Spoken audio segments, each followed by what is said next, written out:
Hey, good morning, guys. I am extremely tired. I may have bags under my eyes because I am so tired. I was up late last night. I couldn't sleep. And believe me, I tried. I tried and tried to sleep. I was working on some writing, so I got that done. And I started my new podcast about being called, it's called Being Betrayed by Abortion.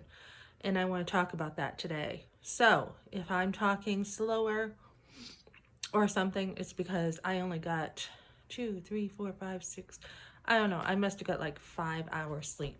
And I don't function very well on a lack of sleep.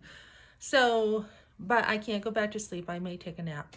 So, I want to talk about a couple things. So, I started my podcast. I'm really excited to get that nailed down a little bit better. I had like a minimalist pro-lifer. I had beautifully loved, which is part of the healing process. But I'm like, no, I want to really get to the heart of this. And so I started a new podcast, and I will use the other stuff on my other podcasts and incorporate it in this one.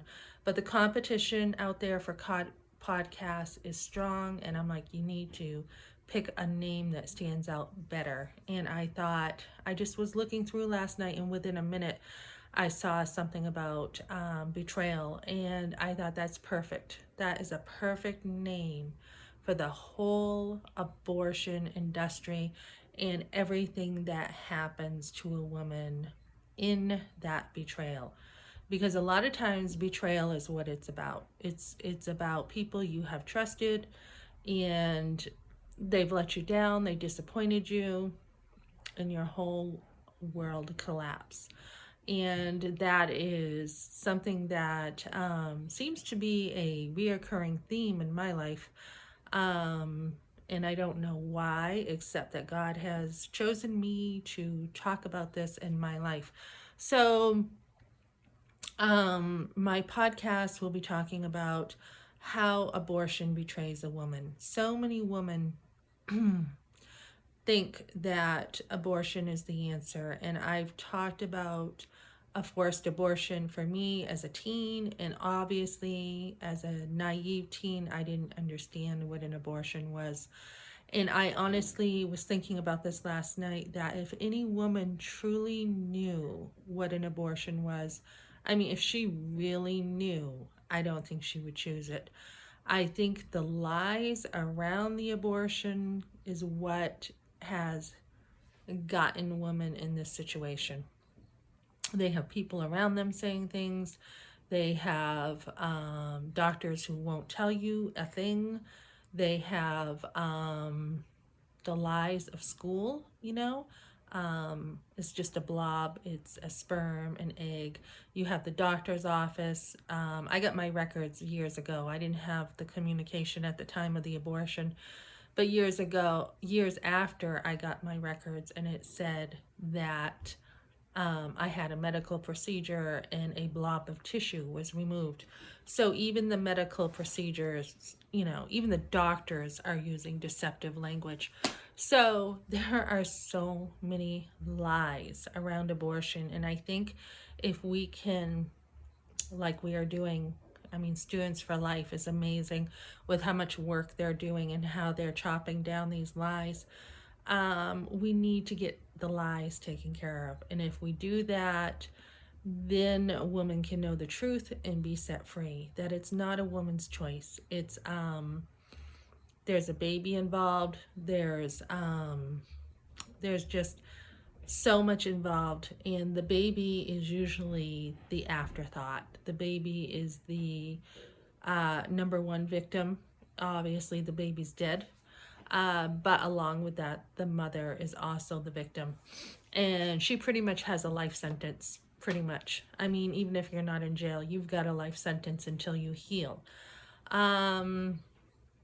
Whether it was intentional or not, the effects of abortion last a long time. And I'm not saying that you can't overcome this, because you can overcome anything.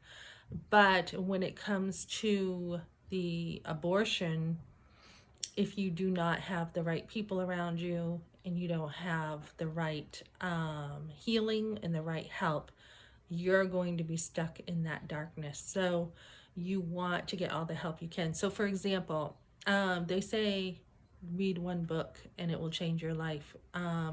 One thing somebody says or one thing somebody does can change your life forever. So an example of this is I used to get picked on in school, right? I mean, I got picked on a lot. And at first, it bothered me. I started school in Pembroke, New Hampshire. Over in Suncook, we lived. So Suncook is a village town with a lot of blue collar workers, hard workers. I came from, in many ways, an uneducated family. My grandmother didn't know how to read. My mother worked in the mills in Manchester, and there was just a lot of poverty and a lot of issues. So my father wanted better for us, and as a construction worker who worked, get up 5 in the morning, catch a van to drive with other, guys and work all day in the heat, come home 6 o'clock at night, you don't have time for family. You just don't have the time.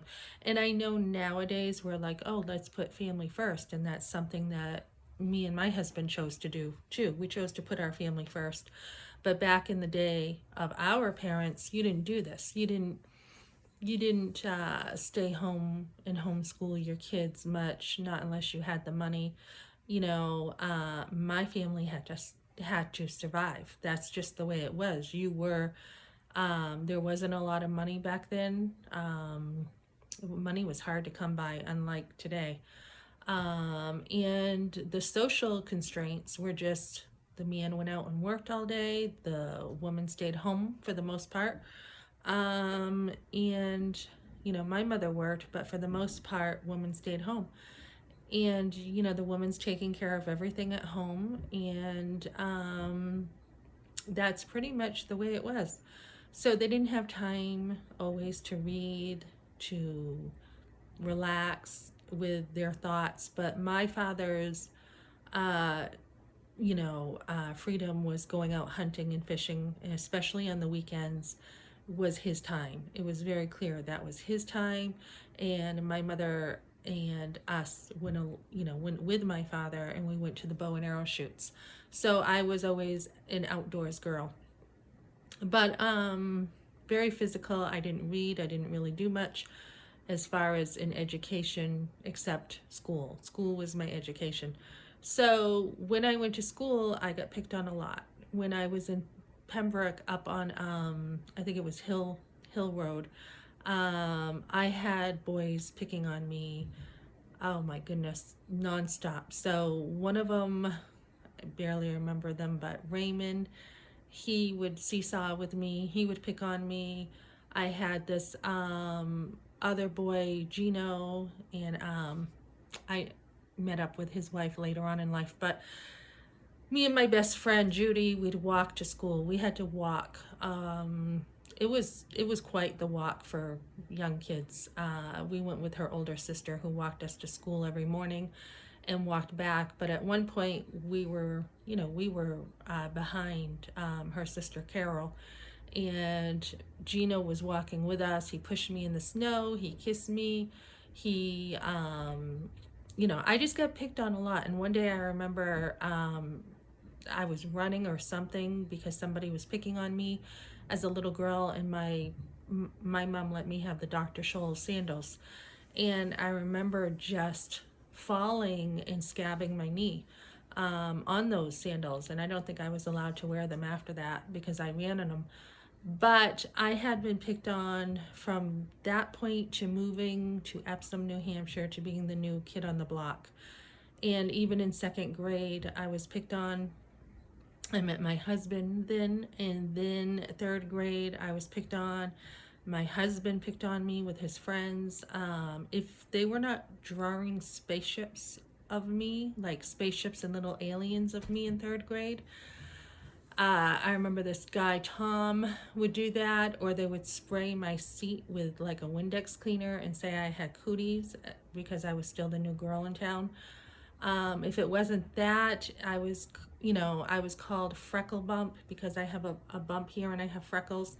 So I was always being picked on in school. And they teach kids nowadays not to bully, but some of this bullying toughens you up. I mean, my favorite Uncle Bill, he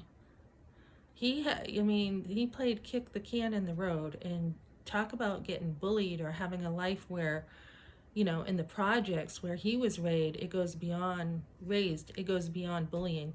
So I was picked on for a long time. In fourth grade, I was picked on, although I started helping my teacher correct math papers. But then she died. She was in an accident, and I had lost my bunny. I lost my bike. I always seemed to have things that meant something to me taken away. So, fifth grade, I was picked on. And then, in school, Epsom Central School, we would have like the boys' woods and the girls' woods, and we would play a lot outside. And I would literally get dragged by my pants through the soccer fields by the boys and have my pants, come home with grass stains, and my mother being upset because she would just buy me those pants and they would be full of grass stains. So one thing that someone said to me, it was my Aunt Kim. She had said, Melissa, the reason why the boys pick on you is because they like you. That's why they're picking on you. So that was really freeing for me. And I remember thinking it was like a light came on, the time they were done picking, the time sixth grade came along and I understood this. It was like ding, light bulb on, and it was now making sense. I don't think in the little grades it was always true because boys didn't like girls.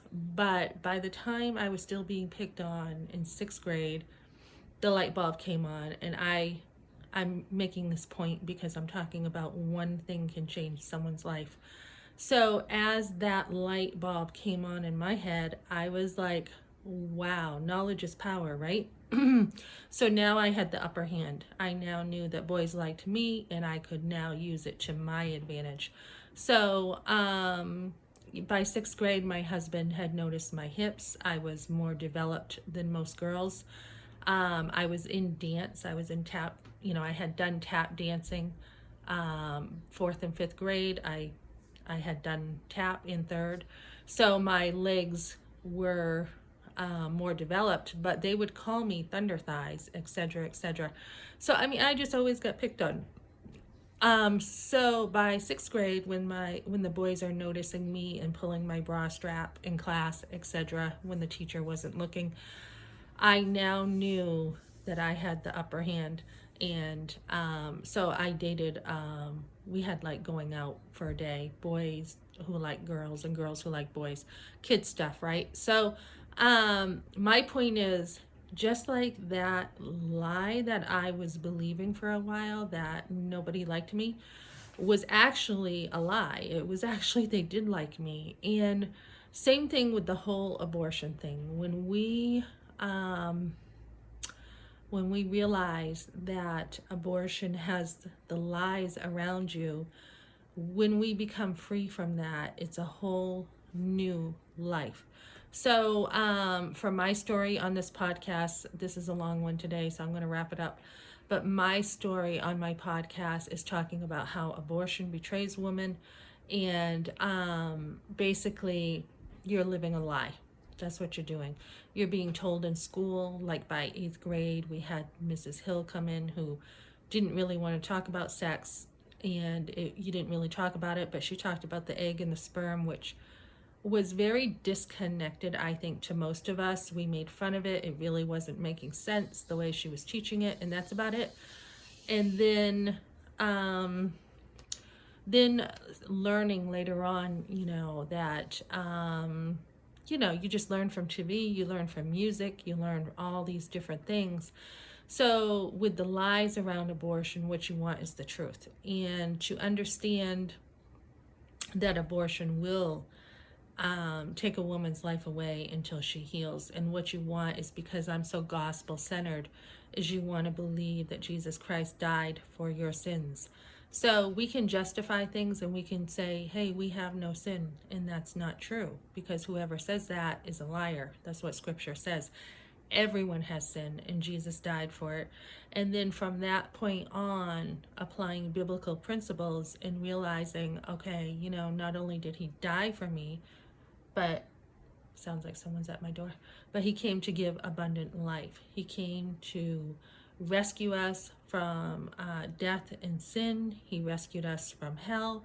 We owe everything to the King of Kings. And so there's a lot of steps with healing from abortion. There's a lot of coming out from a whole community who has, told you lies about things, to understanding the truth.